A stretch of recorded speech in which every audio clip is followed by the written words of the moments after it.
Mga kapuso, ito na raw po yung tulong ng pamahalaan para sa mga nasa middle class o para sa mga manggagawa.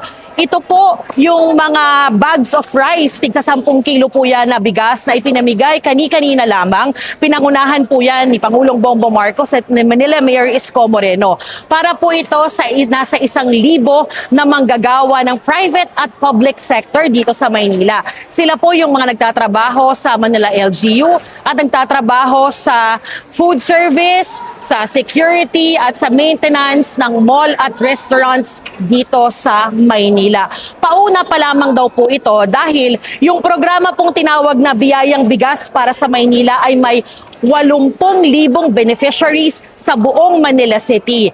Ang sabi po ng Pangulo kani-kanina lamang ay 6 na beses daw pong bibigyan itong mga beneficiaries na ito bilang tulong sa tumataas sa presyo ng langis at iba pang bilihin. Pero hindi lamang daw po yan dito sa Maynila.